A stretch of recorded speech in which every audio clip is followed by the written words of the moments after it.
आपको याद है पिछले साल की शुरुआत में जोशीमठ खूब सुर्खियों में था और जोशीमठ की सुर्खियों में रहने की वजह थी यहाँ के हालात। जोशीमठ में जमीन धंसने की खबरें क्षेत्र से लेकर राष्ट्रीय न्यूज चैनलों तक खूब चली। हर जगह इस मुद्दे पर बात भी हुई, लेकिन आज एक साल बाद ये मुद्दा कहीं गायब सा है। भले ही ये मुद्दा गायब है, लेकिन यहाँ के हालात बहुत ज्यादा नहीं बदले हैं। जोशीमठ में अभी भी दरारें नहीं भरी हैं। ड्रेनेज सिस्टम में अभी भी सुधार नहीं हुए हैं। 14 पॉइंट्स ऐसे हैं जहां खड़े 800 से ज्यादा भवन पहाड़ पर भार बने हुए नजर आ रहे हैं। अब जब मॉनसून दस्तक देने वाला है तो एक बार फिर से जोशीमठ में नहीं हुए सुधारों को लेकर चिंता जताई जा रही है।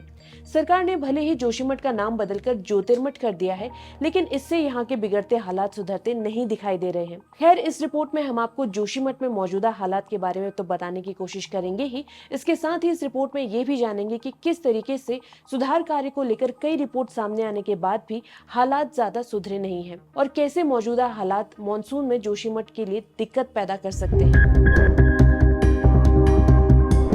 जोशीमठ कहें या फिर ज्योतिर्मठ, ये दोनों ही नाम यहाँ के लोगों को स्वीकार्य हैं, लेकिन जो नहीं स्वीकार्य है वो है सरकार को लेकर यहाँ का लचर रवैया।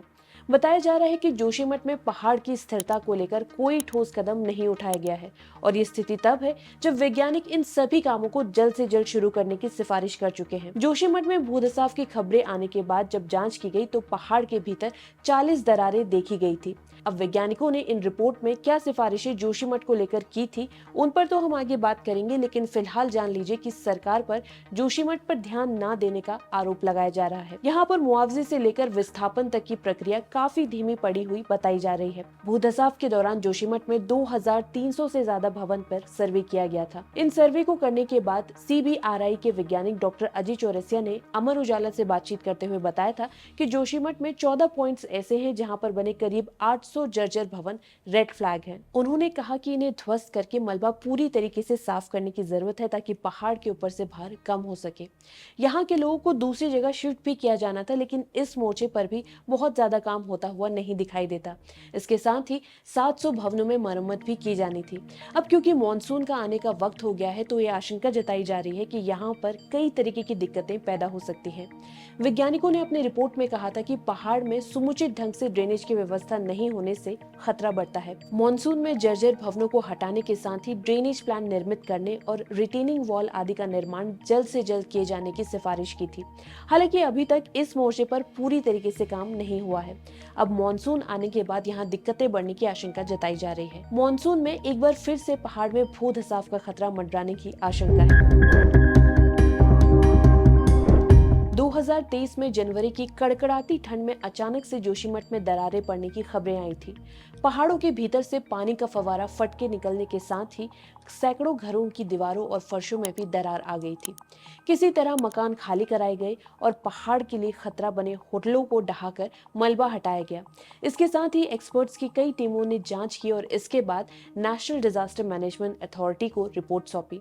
इसमें उन्होंने कहा कि यहाँ के पहाड़ों की स्थिरता के लिए जल्द से जल्द बुनियादी काम किए जाने जरूरी है। CRBI रुड़की की टीम ने अपनी रिपोर्ट में बताया कि जांच के दौरान 300 मिलीमीटर तक चौड़ी और 3 से 4 मीटर तक गहराई की करीब 40 दरारें पाई गई और इन्हीं दरारों के आसपास ज्यादातर घरों में नुकसान पहुंचा था। एक्सपर्ट्स ने अपनी रिपोर्ट में जोशीमठ में इमारतों की मैपिंग, खतरनाक क्षेत्रों के आंकलन और उनके कारणों का पहचान करना, हिमालयी क्षेत्रों में निर्माण कार्य का मैनुअल तैयार करना और इसका सख्ती से पालन करना, पहाड़ों पर भूवैज्ञानिक आधार पर सुरक्षित भूमि का मानचित्र तैयार करना, पूर्व चेतावनी प्रणाली के जरिए सतत निगरानी और आपदा का पूर्वानुमान जारी करना जैसे कई काम की सिफारिश सरकार से की थी। इसके साथ ही ड्रेनेज प्लान एवं पहाड़ों की स्थिरता को लेकर वैज्ञानिक उपाय किए जाने की बात कही गई थी, लेकिन पहली दरार आने के एक साल बाद भी चीजें नहीं सुधरी हैं।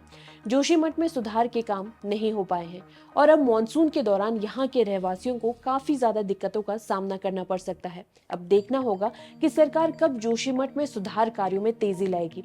ये काम चुनावी आचार की संहिता में फंसा रहेगा या फिर इसमें सरकार कुछ काम भी करेगी, ये तो वक्त ही बताएगा। लेकिन लगता है कि जोशीमठ के बाशिंदों पर एक बार फिर से आफत के बादल मंडराने लगे हैं। अब जोशीमठ में दरारें आने की वजह क्या गिनाई गई, इन दरारों को लेकर वैज्ञानिक रिपोर्ट्स क्या कहती है, इसकी पूरी डिटेल जानिए हमारी इस रिपोर्ट में। ये रिपोर्ट देखिए और आपको पता चलेगा कि किस तरीके से वैज्ञानिकों ने जोशीमठ में खतरे के बढ़ने के आसार ही जताए थे। जोशीमठ की हालत कब और कैसे बदलेगी देखिएगा और अपने विचार हमें जरूर बताइएगा। इसके साथ ही अगर आपको ये वीडियो पसंद आई तो इसे लाइक और शेयर जरूर करें। इसके साथ ही हमारे चैनल को सब्सक्राइब करना भी ना भूलें। धन्यवाद।